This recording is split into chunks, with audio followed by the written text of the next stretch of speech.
The National Human Rights Commission has fired off a significant notice to the Railway Board, raising serious questions over the exclusive use of halal-certified meat in non-vegetarian meals served on trains across the country.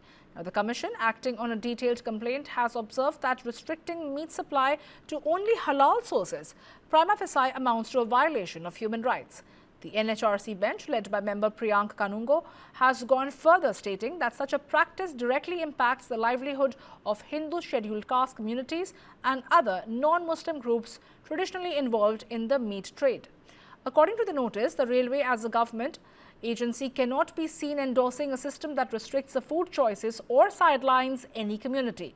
The Commission has underscored that food choice is a right and that any one-sided imposition goes against the secular spirit of the Constitution. The complaint that triggered this action alleges that exclusive halal sourcing creates an unfair discrimination, depriving Hindu and Sikh passengers of food that aligns with their beliefs. The notice also says that the practice violates multiple constitutional protections, including equality, non-discrimination, the right to profession, the right to dignity, and the right to religious freedom. Taking cognizance under Section 12 of the Human Rights Act, the NHRC has demanded a detailed action taken report from the chairman of the Railway Board within 2 weeks.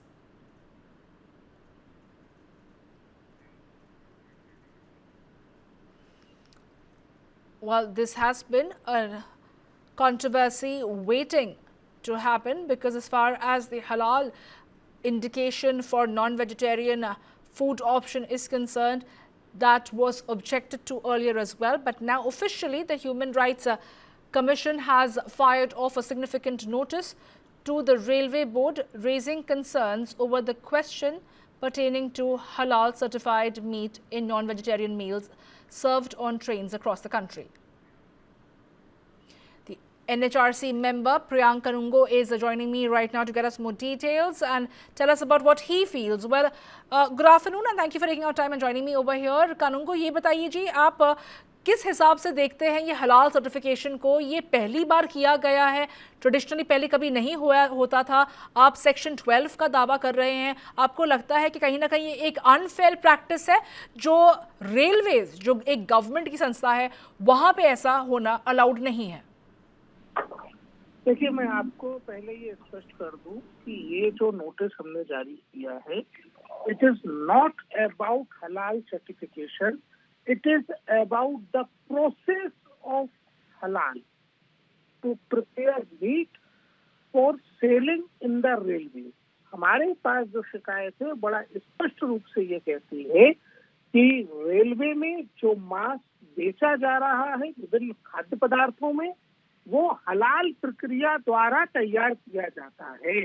हमारे शिकायतकर्ता legal right observatory और doctor Ambedkar जन कल्याण समिति ने बड़ा साफगोई से हमको ये स्पष्ट रूप से बताया है कि हलाल तरीके से मांस को तैयार करना या जानवर का वध करना, वो इस्लामिक मजहबी स्कॉलर्स के अकॉर्डिंग केवल मुसलमान द्वारा ही किया जाएगा। Non believers are not allowed to perform हलाल टेक्निक ऑफ स्लॉटर। तब ऐसी स्थिति में जो हिंदू अनुसूचित जाति के लोग या दूसरे गैर मुस्लिम समुदायों के लोग हैं, वो चूंकि जानवर का वध करने का या मांस बेचने का कारोबार करते हैं, वो इस पूरी की पूरी बिजनेस की प्रक्रिया से बाहर हो गए हैं। $55 बिलियन की भारत में जो है मीट की इंडस्ट्री है, इसकी 8.5% की ग्रोथ है। ये 2033 तक, सन 2033 तक $125 बिलियन की हो जाएगी। उसमें से हिंदू अनुसूचित जाति के लोग, सिख लोग और बाकी दूसरे गैर मुस्लिम मजहब के लोगों को बाहर कर देना डिस्क्रिमिनेशन है। शिकायतकर्ता का ये भी कहना है कि जो दूसरे गैर इस्लामिक लोग हैं, उनको रेलवे में right to choice of food नहीं मिल रहा है। जो हलाल नहीं खाना चाहता, उसके पास चॉइस नहीं है। So railway, being a government agency, cannot discriminate the people on the basis of religion. धर्म के आधार पे, मजहब के आधार पे रेलवे डिस्क्रिमिनेट नहीं कर सकती। हमने रेलवे बोर्ड के चेयरमैन को नोटिस करके उनसे जवाब मांगा है। तो करूंगी, आप अगर हम आपसे एक ये सवाल पूछते हैं कि आपको केवल हलाल मीट सर्व हो रहा है रेलवे में, इससे आपत्ति से ज़्यादा आपको इस बात से आपत्ति है कि जो लोग हलाल परफॉर्म कर रहे हैं वो केवल मुस्लिम समुदाय से होते हैं और बाकी समुदाय के लोग वो ये नहीं कर पाते हैं। आपका स्पेसिफिक जो आपत्ति है, जो आपकी नोटिस है, वो इस बेसिस पे है। एम आई राइट मिस्टर कानूंगो?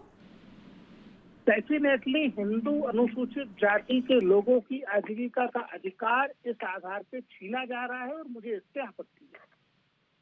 आपको लगता है कि कहीं चूक हुई है सरकार से जिसके जरिए ये पूरा पॉलिसी लाई गई है, इसके बारे में सोचा नहीं गया है, डिस्कस नहीं किया गया है, आप एक रिस्पांस का वेट कर रहे हैं आप?